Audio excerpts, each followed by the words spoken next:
Hello बच्चों, स्वागत है आपका अपना चैनल आरू स्टडी में।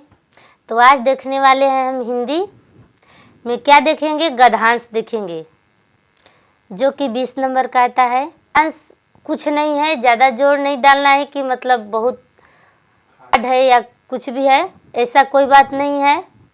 एक कहानी होता है जो कि आपको उसमें से पढ़ करके आंसर देना होता है।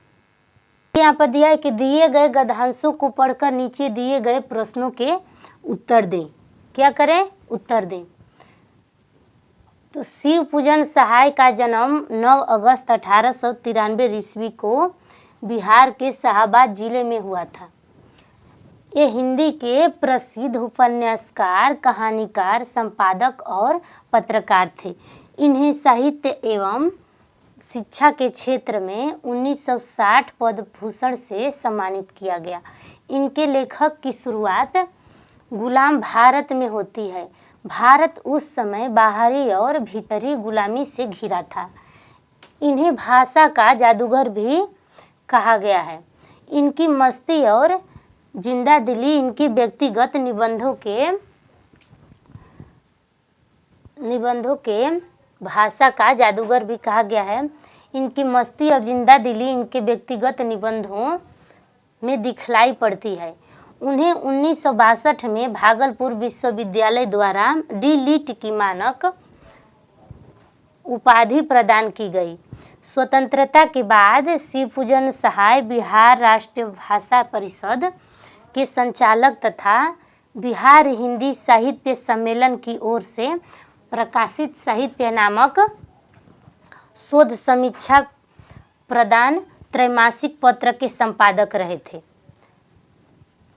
तो आइए यहाँ पे देखते हैं कि क्वेश्चन है। तो क्वेश्चन है कि शिव पूजन सहाय का जन्म कब हुआ था। पहला क्वेश्चन है हमारा कि शिव पूजन सहाय का जन्म, देखिए पूछा है तो अभी हम लोग पढ़े हैं जो कि शिव पूजन सहाय का जन्म,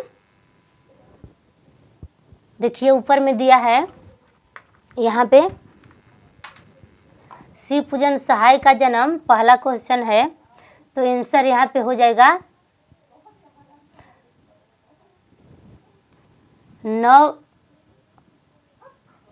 अगस्त 1893 ईस्वी को बिहार के शाहाबाद जिले में हुआ था।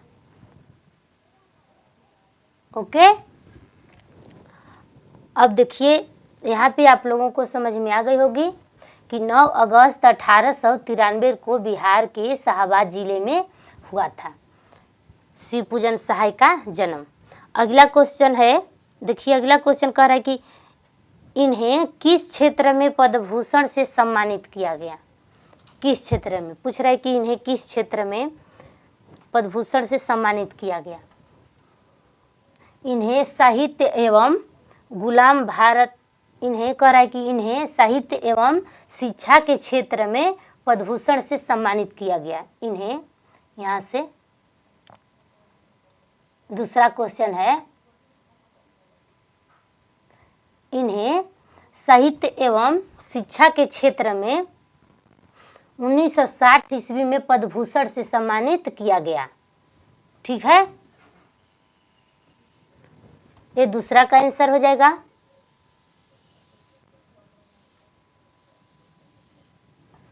देखिए ये दूसरा का आंसर हो गया। अब तीसरा क्वेश्चन कह रहा है कि इनके लेखन की शुरुआत कब होती है। इनके लेखन की शुरुआत गुलाम भारत में होती है। भारत उस समय बाहरी और भीतरी गुलामी से घिरा था। देखिए यहाँ से यहाँ तक इनका आंसर हो जाएगा। तीसरा क्वेश्चन है तो इसका आंसर यहाँ से इनके लेखक की शुरुआत गुलाम भारत में होती है। भारत जब उस समय बाहरी और भीतरी गुलामी से घिरा था। यहाँ तक हो जाएगा बच्चों, आप लोगों को याद रखना है या बना लेना है। ठीक है, देखिए ये हमारा तीसरा क्वेश्चन हो गया। अब चलते हैं हम चौथा क्वेश्चन की ओर। ठीक है, तो चौथा क्वेश्चन क्या कह रहा है कि भाषा का जादूगर किसे कहा गया है। देखिए चौथा प्रश्न है हमारा कि भाषा का जादूगर किसे कहा गया है। तो याद रखना है कि शिवपूजन सहाय को।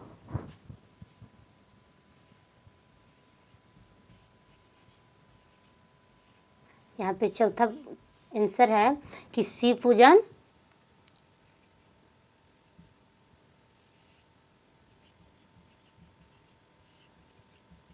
सहाय को। अब पांचवा क्वेश्चन है कि स्वतंत्रता के बाद शिवपूजन सहाय किसके संपादक रहे। तो यहाँ से देखिए याद रखना है कि स्वतंत्रता के बाद शिवपूजन सहाय बिहार राष्ट्र भाषा परिषद के संचालक तथा बिहार हिंदी साहित्य सम्मेलन की ओर से प्रकाशित साहित्य नामक